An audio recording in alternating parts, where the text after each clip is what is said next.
Well, hello, and welcome to another episode of Unstoppable Mindset.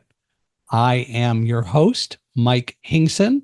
Our guest today is Rhonda, and Rhonda, pronounce your last name. Farrah. Farrah, which is what I thought, but I always like to make sure I get it right. Well, Rhonda Farrah is our guest, and as you will learn from her, Rhonda is a lifestyle empowerment alchemist. And I'm intrigued to learn more about that and all sorts of other things. She especially helps women and helps ground them, I think, to summarize a lot of what she does. And we're going to talk about that. I know she talks, and in her bio, I read a lot about encouraging people to really think and center themselves. And that's something that we talk a lot about on various episodes of this podcast. And it's something that I talk about in the new book that was published in August of 2024 called Live Like a Guide Dog, where I talk about and encourage people to be much more self-analytical and look at themselves and take the time to do it, because it will create a lot less fear in their lives if they discover that they don't need to be afraid of so many things. But that's not something we're going to worry about as much today, unless Rhonda wants to talk about it, but we'll get there. Anyway, Rhonda, welcome to Unstoppable Mindset. We're really glad you're here. Thank you so much, Michael. Thank you for inviting me to be your guest. I love the name of your podcast, Unstoppable Mindset, because that's, after all, where everything begins. It does. Well, why don't you start, since we talk about starting at the beginning, by telling us a little bit kind of about the early Rhonda growing up and all that stuff. Okay. Yes, the early Rhonda growing up. The early Rhonda. I am originally from the East Coast. I grew up in Connecticut in a largely traditional household and family. I had a stay-at-home mom. I had a dad who preferred mom stay at home. And I am the oldest of three brothers and one sister.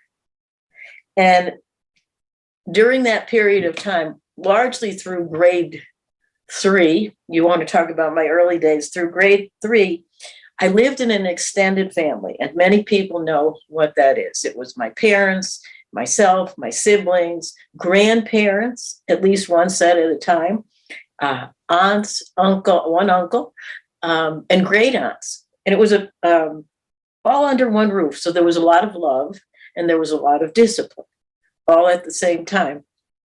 And it was a household, primarily women. And my sense of nurturing and nurturance began very early with that feminine influence there. It's not that men don't nurture, but I had an entourage of all that feminine presence around me. And also, being the oldest of my siblings, I took on that, well, everyone's looking to you, Rhonda, that you're the role model. So early on growing up, it was, I would have to say, we were a very conservative family, and I had conservative influences around me. And it actually paved the way for me wanting not only to be in service to others, but to go ahead and do my studies in psychology, counseling, and educational psychology, and to help others be their highest and their best self. And that unstoppable mind, as you put it, is when we go within and we understand how are we attending to the agenda of our soul, that going within. So that's a capsulized version of how I grew up. I like to play girls CYO softball. I was raised Catholic, Roman Catholic, later on rebaptized a Christian. I honor all paths to God. I consider myself spiritual. I've always been spiritual, whether I realized it or not. And that, that helps with that going within. Once I said, yeah, I want to experience what is going within little Rhonda.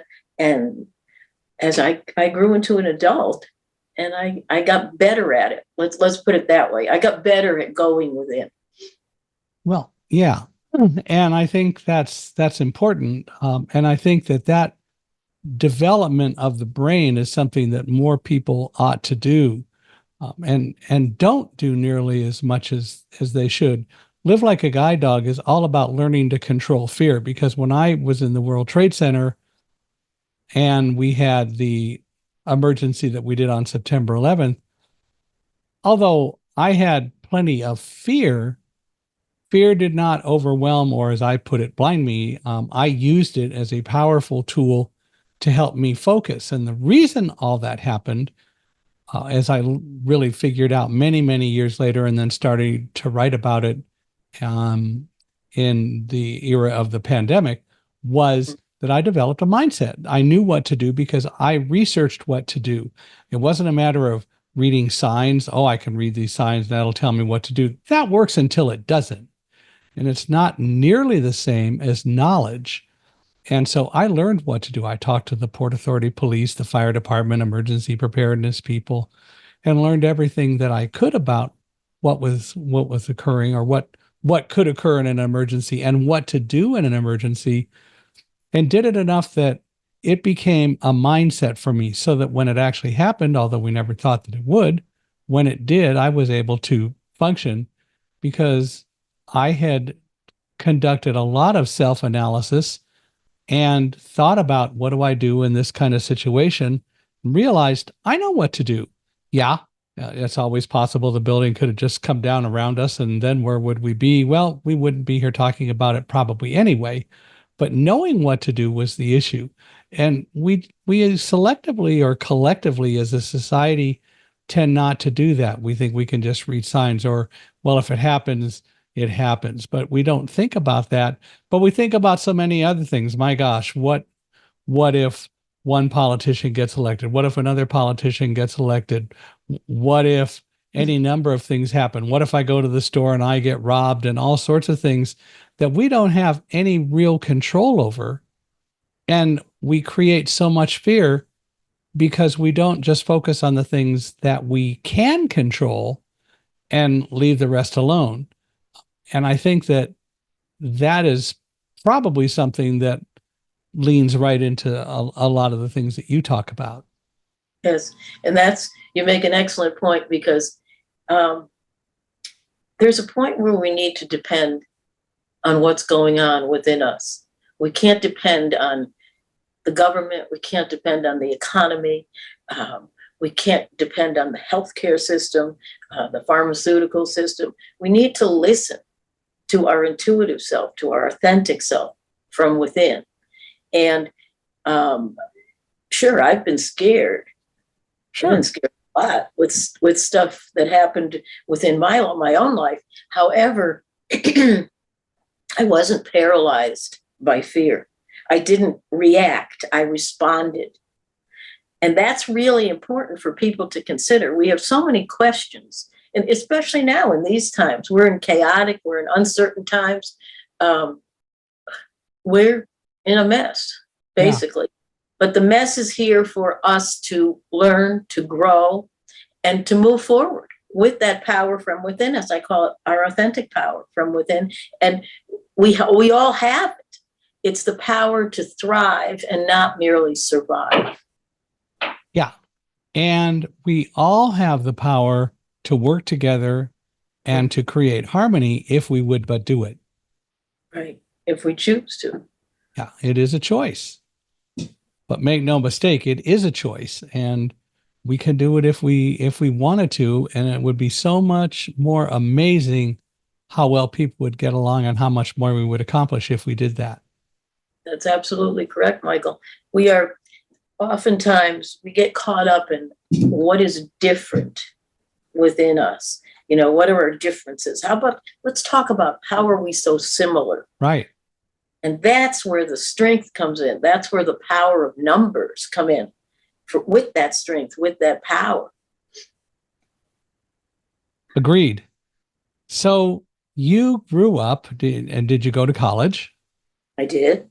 I attended the University of Connecticut, undergrad, graduate school. And ironically, I didn't start out in psychology. I started out in horticulture and was 2 years. It's an agricultural college, actually, the University of Connecticut. It was at that time.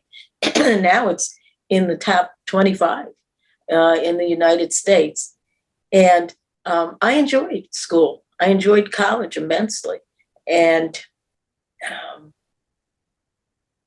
I switched to psychology. And let me tell you why. When I was a kid, I used to watch this show. It was the Bob Newhart show. Oh, yeah. And he was a psychologist in this particular Bob In that Newhart. show, right. And, unfortunately, several days ago, he made his transition. But when I heard that, I said, wow, look at how long ago. I mean, I admired him. I admired what he did. And I said, no, that's what I want to do. So I started out in horticulture growing. Okay, so I just switched to help people grow within themselves. And I am an avid gardener, by the way. And I like all those things with respect to preparing the soil, with respect to pruning, with respect to weeding, so that you can grow healthy plants.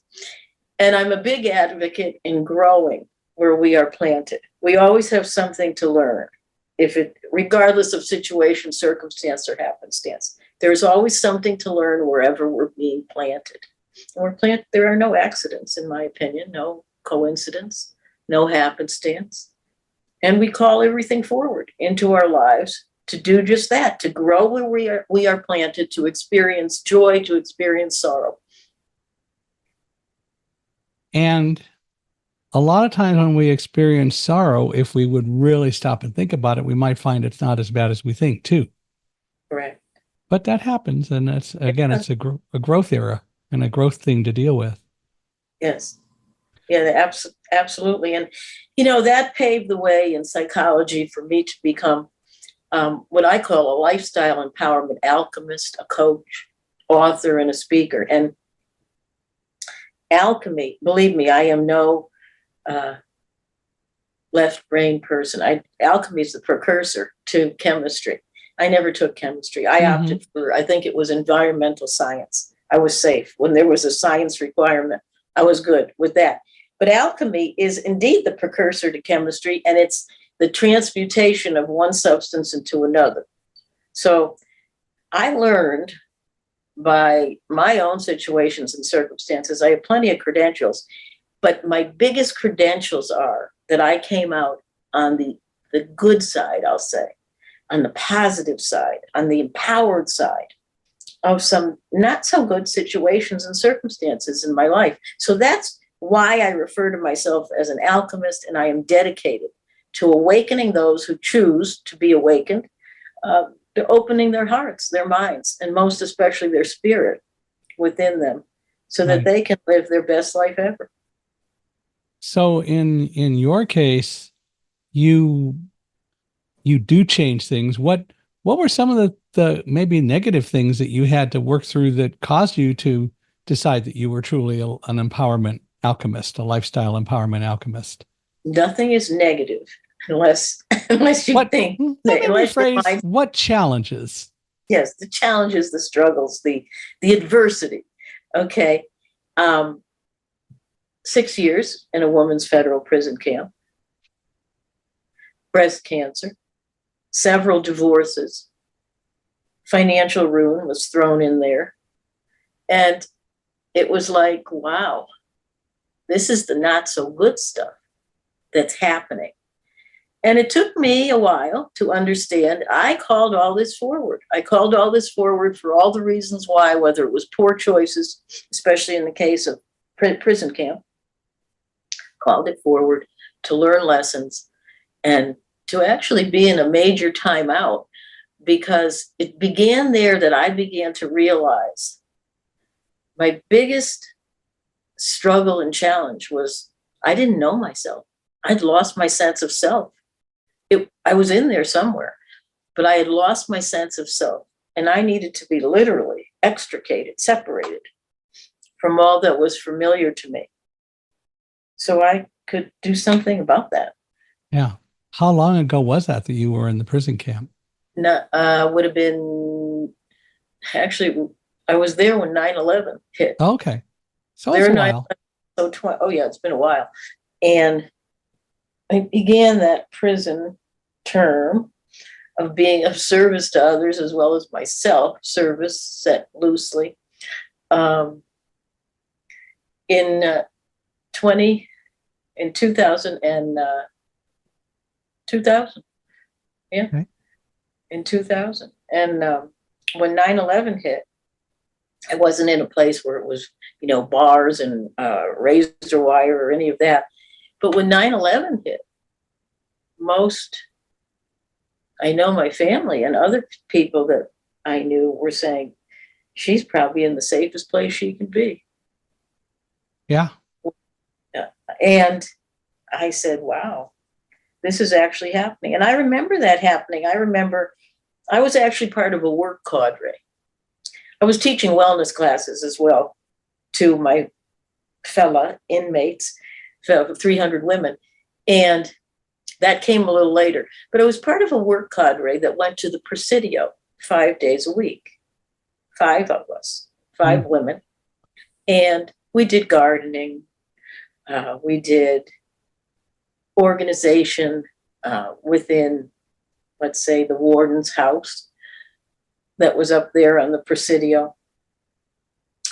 So I was part of those that were trusted enough to be out 5 days a week. I mean, we had to go back, but so I experienced a lot. That was a gift and that was a blessing. And that is what got me through that instance, just as other instances. I found the gift, I found the blessing, and particularly like where I was at all times. But I did find gifts and blessings. I'm an avid runner. I had a track to run on. I'm a strength trainer. I had what was called a weight pile up there with antiquated equipment and everything else. But yet it was mine. It was available to me. Yeah. And so the gifts and the blessings come in sometimes unlikely places if you are open and receptive to them. And it wasn't about until a year after being incarcerated that I stopped banging the phone against the wall saying, get me out of here. I had an aha moment. It was that period where I surrendered that I really began to peel away the onion skin that was keeping my sense of self, my true sense of self with a capital S, at bay.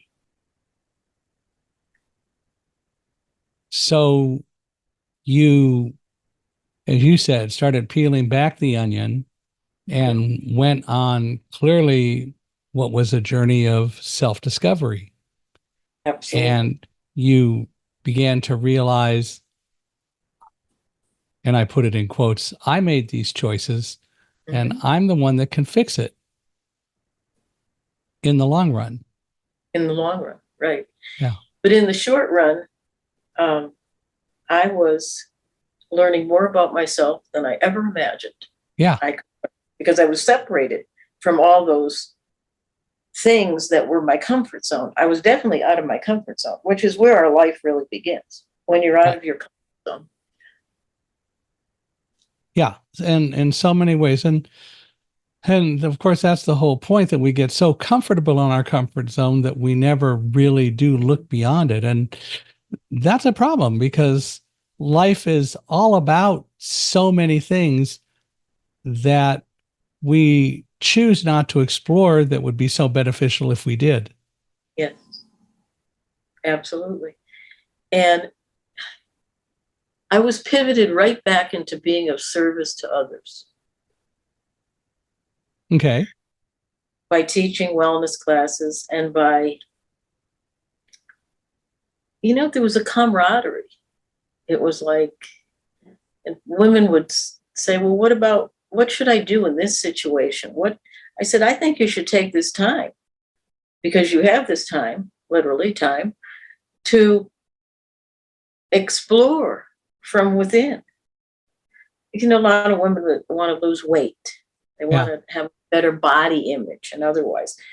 And those wellness classes were not just physical wellness classes I was teaching, it was emotional wellness, Right. spirit, because that's how you get to the physical. If you're working from the inside out, going within, then you're going to have better results, well-being rather than ill-being. And I would often say, well, they would say, well, when I get home, I'll get on a program and lose weight and Yeah. do this. I said, well, let me tell you what, when you go home, you're going to have to pay your rent, take care of your kids, have a job, and do everything else that you do in the real world without being institutionalized. So I said, there is a gift for being here. It's sad a lot of the times because we all missed our families, but there is a gift and a blessing if we choose to know that. So many women took me up on that. Some did not, and was their right. It's not my right nor obligation to want for someone what they do not want for themselves. Mm-hmm. Not at all. We are our own best teachers, and no one else can do that for us. Right. That's exactly right, Michael. And it was an interesting time in my life. So I was in my very early 40s, and I just turned 66 last month. And I never imagined that my midlife crisis, that was act one of my midlife crisis, to be incarcerated, and actually incarcerated to be liberated. I had more freedom getting to know myself and my true sense of self than I ever had at that point. Again, it wasn't all roses. It was pain, sorrow, emotional, largely. But I went through it. I felt, you've heard the phrase, feel the fear, feel the pain, and do it anyway. Yeah. Because it subsides. It's actually empowering to know that we have that power to feel pain, to feel sorrow. Yet it will move us forward or propel us forward.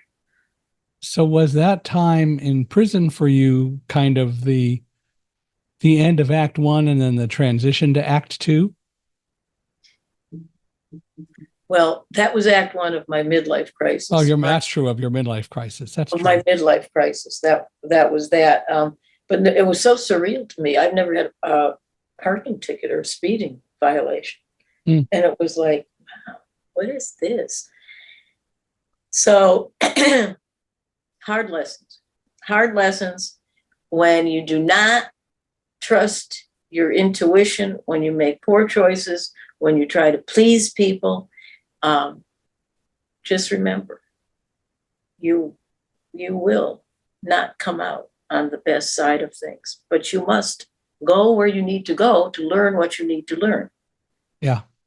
Kind of like a college. It was an extra grad school.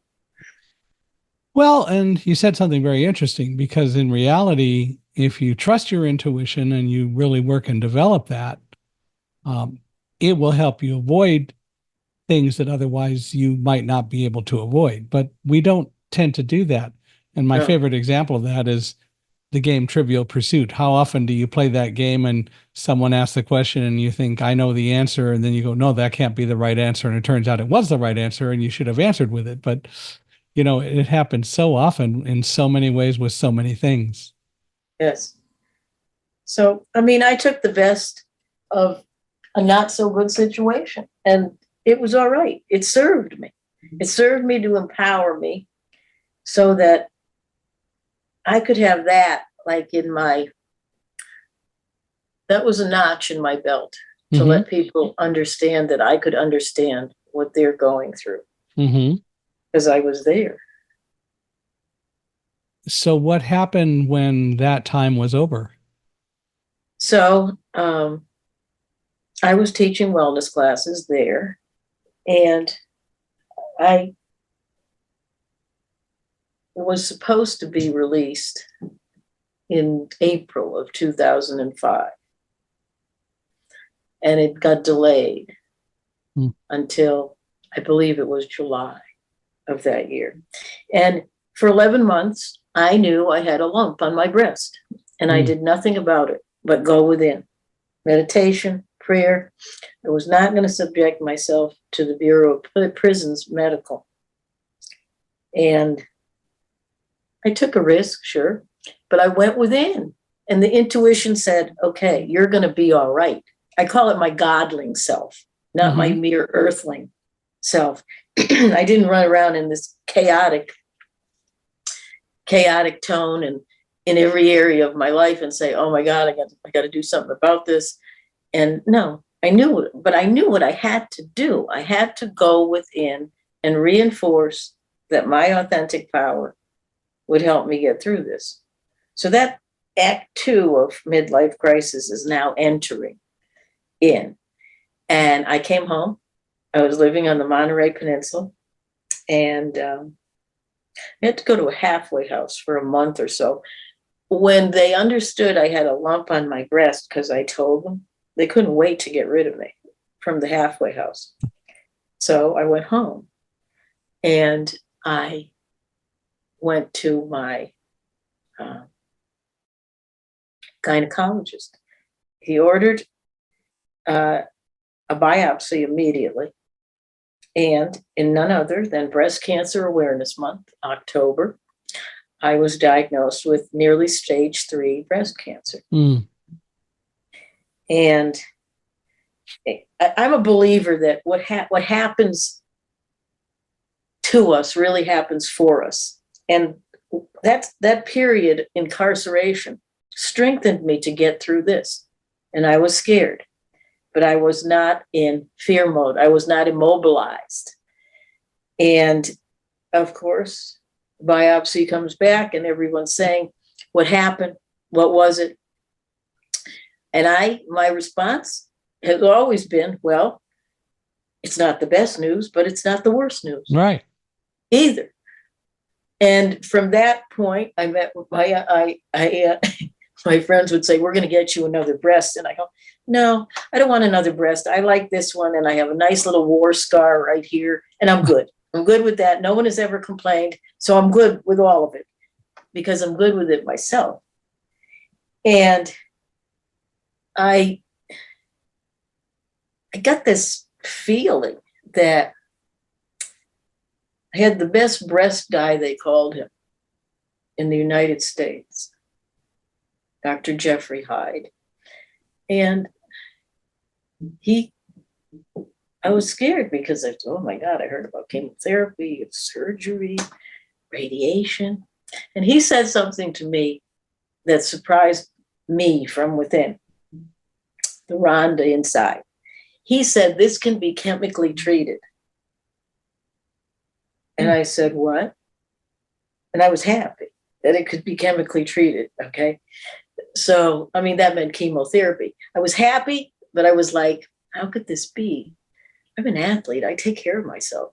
I don't have any negative vices or anything. And now this is happening.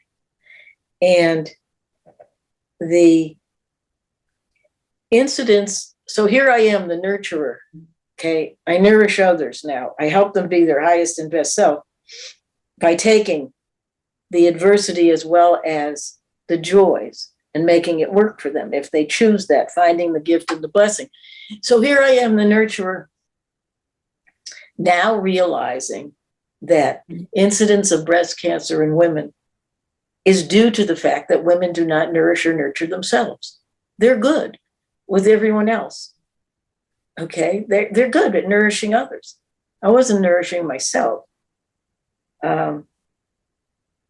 Couple that with, and that had started well before prison. I was a people pleaser. I was a doormat at times, and I just went about my life. And that was that until I got a major timeout in prison camp. And then I got hit with the breast cancer thing. And I decided, well, there's my aha breath. That's my God breath. I decided, well, I'm going to do this with Eastern medicine. I began the practice of medical Qigong. And I put off going to chemotherapy. And my daughter looked at me as if I was nuts. And she says, I don't know when we're going to get a break.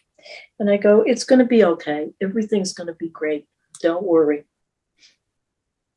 I'm not going to die, because who will be here to run your life, tell you to brush your teeth, and all of that in between.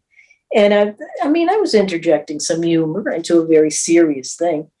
And that day, I made a promise to myself and to my daughter. I am not only going to live, I'm going to dance at your wedding, and I'm going to see my grandchildren. And all that happened. There you go. All that happened. So I've been cancer-free for about 17 or 18 years now. But my point of telling you that is that the medical Qigong professional, he said, go back and get to your oncologist and get an ultrasound, because Western medicine has the best diagnostic tools. I went back to her. My daughter was with me. And she said to me, I don't know what you're doing, but you're shrinking your tumor. And I felt good about that. And then my daughter's head spun around on her neck. And she looked at the oncologist as well as me and said, are you buying this shit? Like that. And I knew then that was another fear of mine. There, enter that fear of surgery, chemotherapy, and all of that in between. I knew then, no, you got to go through, you'll use Western and Eastern medicine. And I never looked back. I had chemo. They cleaned out the margins a little bit on one of my breasts, and I had 40 blasts of radiation. So I got over that fear.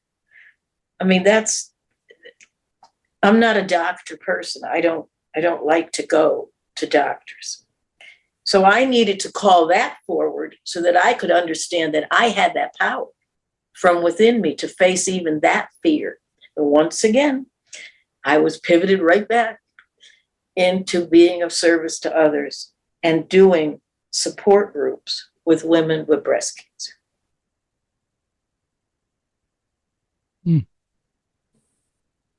So when did you become cancer-free? It was the end of March 2006. Okay. And so I was proclaimed cancer-free. What did you do? How did Eastern medicine help with that? What was involved with the Eastern medicine aspect of it? Well, even though I started the chemotherapy, I had very few side effects from chemotherapy because I continued with the medical Qigong.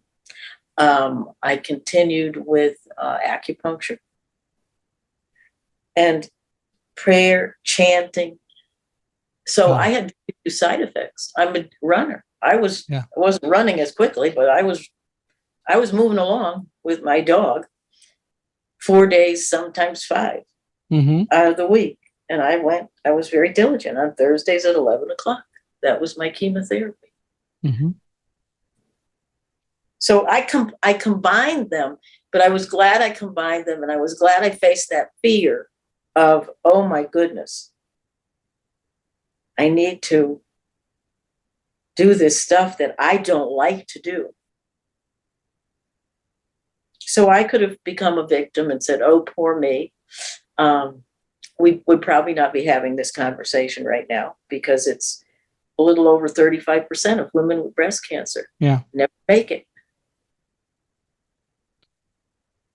Well, but go ahead. I didn't choose that. I chose my own healing once again, and whether I knew it or not, by helping others heal, emotionally most especially, I was healing and I was becoming more empowered. And I just took this next scary piece of life adventure of midlife crisis, and I made it work for me rather than anything less. But that's really the whole point of stepping back and doing introspection in your own life and thinking about it and listening to what you have to tell yourself, because that's where the real solutions come from in most anything that we do, if we but listen. And, we don't tend to listen to that inner voice nearly as much as we can or should, and we lead ourselves astray. I so agree with that, Michael. We have so many questions within. Understand that the answers are within us. Mm-hmm. Well. Yeah. That's it. And it is an inside job to live an empowered life, to live the life that you want to live, perhaps the life that you dream about. It comes from here. It comes from the heart space, the heart, the emotions. And I believe there's only two emotions, fear and love. Right. Whatever emotion you're in creates your thoughts, and your thoughts create your external world. And you have some control over how all that really shakes out in the end. We all do. Mm-hmm. We're all our own guru. That's it. If we only knew that. We all have a godling self, not merely an earthling self. Well, I think in reality they're one and the same in various ways, but I hear what you're saying. And whether you call it, I happen to call it God because of my upbringing, universe, source, spirit, the divine. Well, God's a very powerful word. I have no problem using that. Yeah. A lot of people are afraid of the God word. I like the God word. Yeah. Definitely. Every time, there it is again, the aha breath. That's my God breath. It's a confirming breath. So we just confirmed that it's great to say the God word. And it has nothing to do with any specific religion. No, it does not. Mm-mm.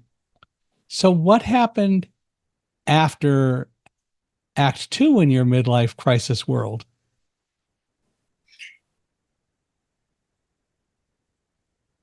I was asked in an interview, and I'll get to Act 3, adventure number 3. I was once asked in an interview, what was the worst date you've been on? So I was videoed, and the long and short of it was, I said, and thinking about it, I don't date. I meet somebody, we get to know one another, they ask me to marry them, and the rest is history. Yeah. Enter 2 divorces, pretty close together, 5-6 years apart, very short-lived divorces.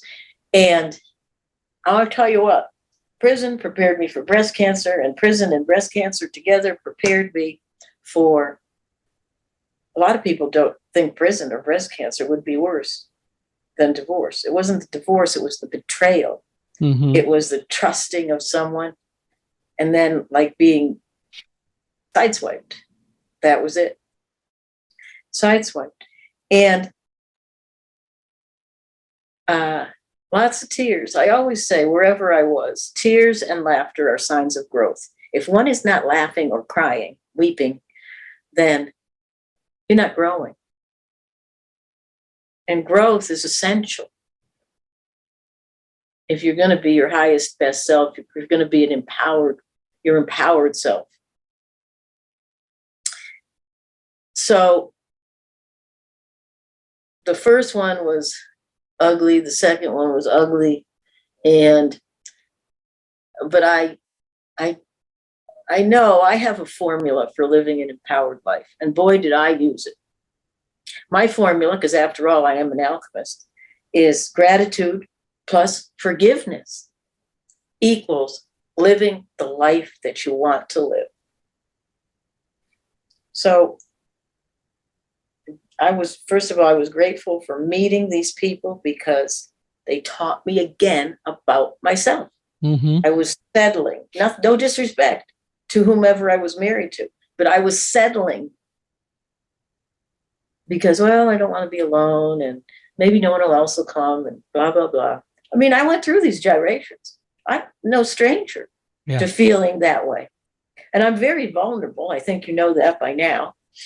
And I'm good. You can hold me up to the light and I'm transparent because I'm okay. Whereas I wasn't to begin with. Mm-hmm. And that's about 2 years ago, my brand changed to fix your reflection first and live your best life ever. Because that's why we're not living our best life ever. It's not that everything must go right for us. It's that we can find the gift and the blessing when nothing is going right. My whole life fell apart, only so it could fall together in better ways. So I went from that people pleaser doormat to thanking those who I was pleasing and who used me as a doormat. Thank you. I got it now. Okay. I got it. So when I look in the mirror now, I see the love of my life. Mm-hmm. Because unless we are able to understand who we are and our magnificence, we will attract much less. Again, no disrespect to any situation, circumstance, or event, to any person that I have been with. So, and the other thing is, if you treat yourself like the love of your life, you will attract the love of your life, not only in a romantic situation, in every frigging area of your life. You will attract the best of the best. And I gather you've done that. Oh, I'm open to love, but I'm not with any. I'm single. But I'm not in any dating sites or anything like that. Right. I'm working with myself. Yeah. Well, that's what I'm getting at. And yeah, that's who I'm with. I'm with myself. Yeah. Because wherever we go, we take ourselves with us. And somebody might come along at some point that you develop a relationship with, but you're going to look at it differently now than you have in the past. Absolutely. Absolutely. Which is so cool. It's what needs to happen. And if it happened to me, then I have the right to say, well, it could happen to you too. And it's not an ego issue to say you're the love of your life. That's not it at all. And it's important, I think, that people understand that it is that you're happy with yourself, you respect yourself. Now, my life was different than yours. My wife and I got married in 1982, and she passed 2 years ago, almost 2 years ago. So we were married 40 years, and lots of wonderful memories. And I don't know what will happen in the future, although I'm not looking for anything like the romantic kind of thing to happen, although some people have told me I'm crazy and I should. But my response is, Karen is monitoring from somewhere, and if I misbehave, I'm going to hear about it. So I got to be a good kid. That's it. And it works. And it works because it works for you. And this works differently for everyone. Exactly right. It works differently for everyone, and I have to say, and sometimes an audience will go up one side of me and down the other when I say, selfishness is the most selfless thing we can do. Right. I think especially as a woman. Well, yeah, I would say everyone, but I hear what you're saying. I hear what you're saying. Well, so what do you do today? What is your job or whatever, or what do you do with your life today? With my life today, I have dual duties. After divorces, I was heading back to Connecticut. All my family's in Connecticut. I have 2 grandchildren. Right. And not that I don't love the rest of my family, but, grandkids. Yeah, okay. I could do this. And ages 10 and 8. And a friend of mine, that's why I'm in Colorado Springs, asked me I've known her for 12 years. I knew her through someone else that no longer speaks to me. Okay. But that's how it happens. That's how people come together to learn lessons and otherwise.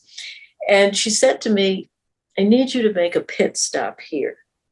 I go, oh, and I kind of knew what was going on. Her mother-in-law has dementia.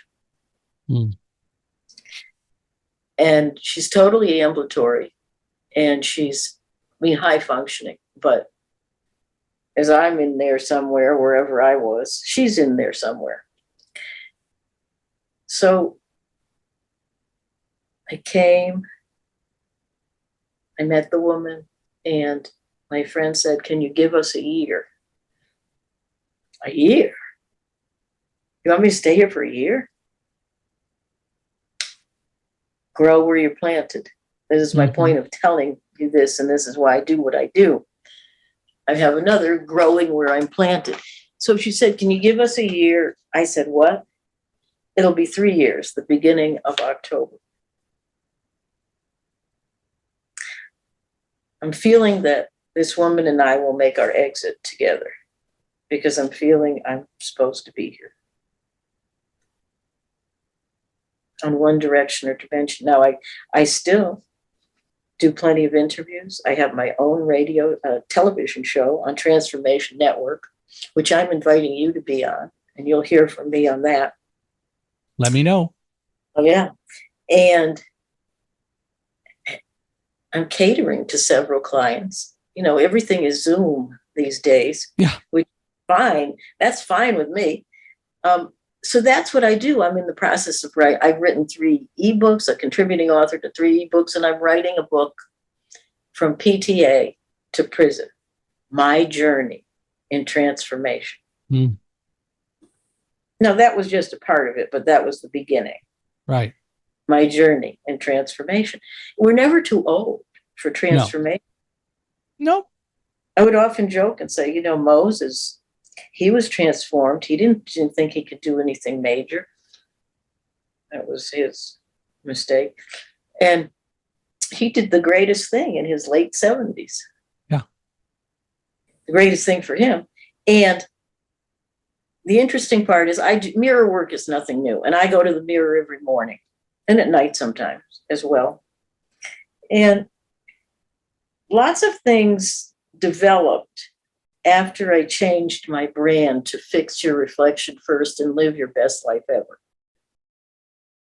I call it, I came out of the closet with the prison and other personal aspects of my life. It was the best thing I ever did. Be vulnerable in front of audiences and show them that I'm not immune to anything either. Just because I live and breathe this, which I do, and I like it, I'm not, stuff still happens to me, happens for me, that not so good stuff. But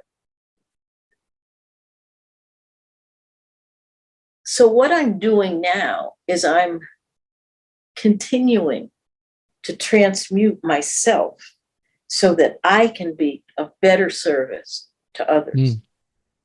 That's literally what I'm doing.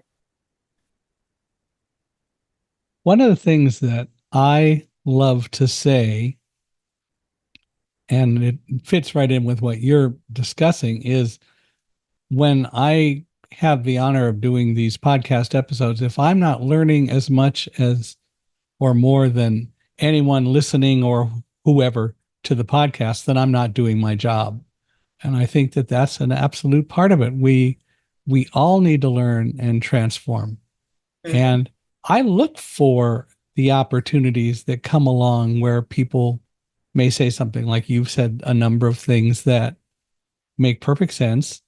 I'm not sure I've heard today too many brand new things, but the reality is there aren't that many. There really aren't new things in the world. It's just that either we haven't heard them yet, but they're still there, or we have and we've forgotten them and we need to remember them, or we have heard them and we do remember them and it reinforces it. But the fact is, there really isn't anything new in the world. We just have to sometimes rediscover it for ourselves. Exactly. It's the amount of reading I did in prison camp. And I make notes on the sidelines of the pages. And then I'd go back and I'd read the same passages and books and everything else. And I'd read what I've written. And I'd say, that was a learning experience. And and that measure, look how far. Yeah. How far I've come. That's when self-help wasn't called self-help. Yeah. Now we have self-help, you know. Yeah. We all bought the programs and everything and then never opened them. Because again, it's an inside job. And I believe that with all my heart. Right. Yeah. And I think there's merit to that. So you have clients in various places nowadays? Yes, Canada, Australia. I'm actually the final touches on a group coaching program. It is a coaching program for women. I'll take 15 women for 12 weeks. 12 weeks. And if they choose to continue with another 12 weeks, at the end of 12 weeks, we've done a year. Yeah. Together. And we've accomplished what we want to accomplish, but in bite-sized pieces. Right. We're building on the first 12 weeks. So I'm very excited about that. And my clientele is, I say 45 and over, but like 50, age 50 and over. Because we're all having those little crises for our benefit. What made you decide, though, to work with people who are essentially 50 and older as opposed to younger people? Because I kept getting older. I kept getting older and my experiences happened to me. And I call it the midlife. And there are so many people going through, maybe not exactly the same thing, but in some cases, yes, the same things. They're going through them, and I want to be the light at the end of whatever tunnel they are journeying through and let them know this is not a train coming at you. Your light is exactly that. It's your light. It's your guidance to move forward and nothing less. Mm-hmm. Now you teach women, and that's fair. But if I were to carry it forward, what about men? Not that you're doing that, but don't men also really deal with the same issues? They do, but they deal with them in different ways. And in many cases, men have it over women because of the way they're dealing with them. Society has ingrained in men, they're the strong. Mm-hmm. They're the powerful. They're the empowered. Of course, you look at the state of affairs in this world today and you wouldn't think that.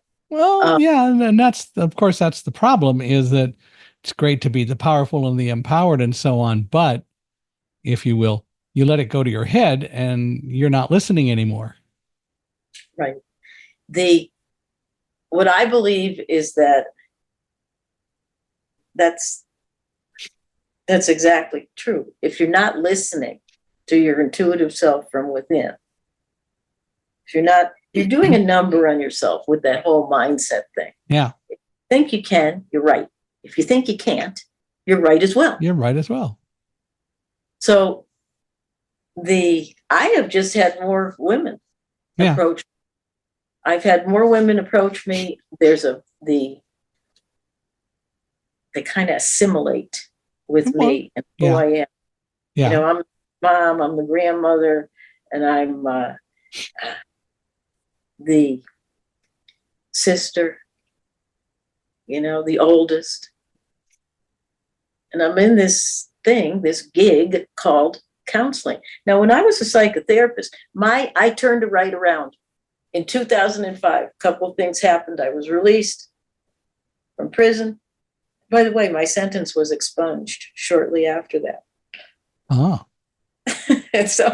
And many people will also say, aren't you mad? Aren't you angry? I go, for what? For what? Yeah. What good is that going to do? I forgave everybody. And that was part of my program for being my best self ever. What were you accused of doing, if I might ask? Money crime, nonviolent, no drugs. Yeah. Money crime. Okay. Got it. So, I was no milking and all of that. But the interesting part about that is I served my sentence in prison camp. It used to be a men's prison camp, and Milken was there. And that's where he contracted cancer. And he won his release and $5 million and built the cancer center in Los Angeles. So you see, and that's, everyone had me convinced, well, you should sue the government. I go, no, I don't think so. It's like, I need to move on. It's like, I'm moving on and I'm taking the best pieces of that part of my life and this part of my life and these parts of my life and teach that they can do the same. When I was in my mid-20s, something happened. I became blind because I was born 2 months premature and given a pure oxygen environment, and that caused the retinas not to develop properly, something known at the time as retrolental fibroplasia. And if you really want to learn to spell it, go buy my book, Thunderdog. Now it's called retinopathy of prematurity, and you can learn that in Thunderdog too. But anyway, I think it was in the mid-20s. Somewhere I read an article about someone who was born around the same time that I was, and blind for the same reason. And they sued their medical people and had just won a major lawsuit and got money and all that. And I was talking to my father about it. And I said, what do you think about that? And he said, probably something that you can really imagine. He said, and what good would suing really do? At the time, they probably had just the information that they had. And medical science had started to hear that retrolental fibroplasia was a condition, but medical science hadn't really accepted it yet. But my father said, suing isn't going to solve anything. And he was absolutely right. And I thought the same thing. And to this day, I think that's true. I think there are times when there is such a thing as doing litigation for some purpose, but don't do it for the wrong reason, and don't go off and try to mess up somebody else's life, because I'm sure that those same ophthalmologists and so on in the 70s and 80s would never take the same approach that they did when I was born. Or if they had to, because it really meant the life of the child, the parents would get an appropriate warning saying this could happen, which is what does happen. But also it's been proven that it doesn't take a pure oxygen environment 24 hours a day, every day, to keep a child alive. And even just a few minutes a day will prevent the whole issue of becoming blind. So there are a lot of aspects of it. There sure are. But we're in this same world, and we do need to to move forward. So what do you think that people can learn from you? We've talked for almost an hour. Summarize some of that, if you would. I think people can learn from me that, we're all whole, perfect, and complete, even in our imperfections, all of us. And I am more like others, and others are more like me than we all realize, because we all have that wholeness, that perfection within us. And they can learn to get out of their comfort zone a little before they're taken out of their comfort zone, to live an empowered life, to live maybe a little bit of the life that they've been thinking about, perhaps dreaming about. They can learn that, even with things that happened to me, I am so blessed. It could have been a lot worse in every situation that we have just talked about again in the last hour. But there was something within me, and it's within everyone. We are not alone. No one is alone. To take the best, to count the gifts and the blessings, to use that formula, gratitude plus forgiveness, not a popular topic, forgiveness, will empower us if we go within and say, yeah. I think that's the biggest thing. And that to get passionate about something, whether you're whether it's garden or whether it's changing lives, helping people fix their reflection first and live their best life ever. That's what they can learn from me. Find something to be passionate about. Yeah, the operative part about that is fix your reflection first. Do something that you're passionate about. I would add to that doing something for negative reasons is only going to hurt you. It's not going to hurt anyone else. Exactly. That's taking the poison and expecting the other person to die. Yeah, it's not happening. It doesn't happen. Well, if you were to, well, go ahead.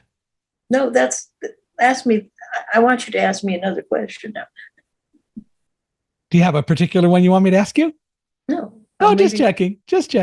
If you were to summarize all of this and leave people with one thought that they should take away and remember, what do you want them to learn from this? I know we've talked about it a lot, and I kind of suspect I know the answer, but if you were to summarize it very briefly, what would you say?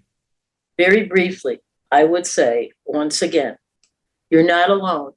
If you are struggling with a challenge, with something, that not so good stuff in your life, reach out. Whether you reach out to me, whether you reach out to someone else, reach out and go within. If you don't know who to reach out to, go within and listen. Listen, and you'll know who to reach out to. And I have to say that wherever we go, and I alluded to this during the interview, during our conversation, wherever we go, we take ourselves. So those of us who are trying to avoid in life, wherever you go to avoid whatever it is you're trying to avoid, you're the common denominator. You have still taken yourself there. And avoiding doesn't help. Facing is a different story than avoiding. Facing, yes. And it's okay. We all have feelings. You want to feel sad, you want to feel angry, feel whatever the hell you want to feel, okay? Because if you keep shoving those feelings down, eventually they will erupt at the most inopportune time. And quite frankly and quite bluntly, I liken it to a toilet overflowing when you have a house full of guests. Not a good thing.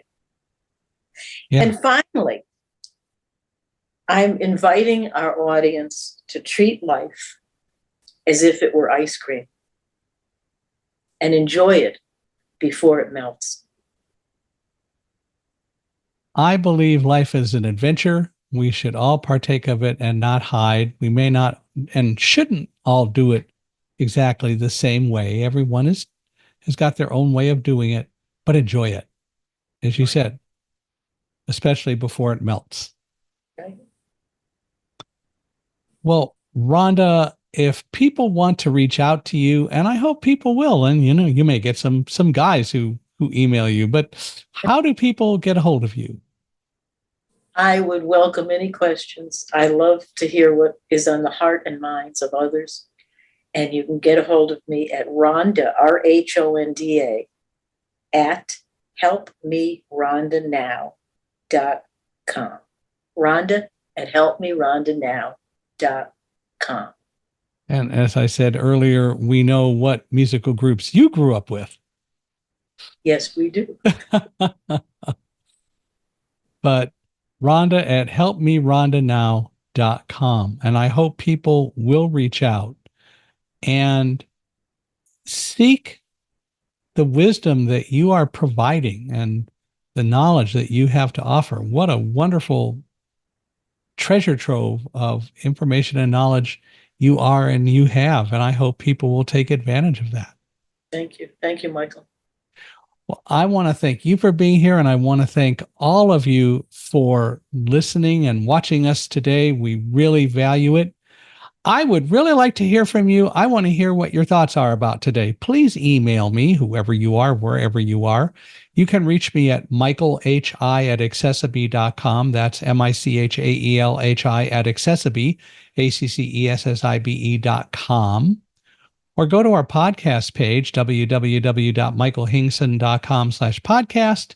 And Michael Hingson is michaelhingson.com/podcast. Wherever you're listening, I hope you liked today and that you will rate us and give us a 5-star review. We value your reviews and your ratings so very much. Really hope that you will provide us with a 5-star rating. We love it. But we really, most of all, value your thoughts and anything that you have to say about what you heard today. And I know Rhonda will appreciate that as well. So email Rhonda at helpmerhondanow.com and communicate with her as well. If you know of any guests, Rhonda, you as well, who might be wonderful people that we ought to have on Unstoppable Mindset, would love to hear from you. We're always looking for guests. I found Rhonda through a person who reached out to me and said, I know this great person who ought to be on the podcast. And he was right. So definitely, if you know of anyone, please let us know. But give us rankings, 5-star ratings, and communicate with us, because that's the only way we get a feel of what you like and what you're interested in and what you're thinking. So please tell us. And with that, Rhonda, I want to thank you one more time for being here, and we appreciate all your time, and hopefully we'll do it again in the near future. And I'm certainly glad to come on the program that you were talking about earlier. Yes, yes. Thank you, Michael. It's been my pleasure to be here.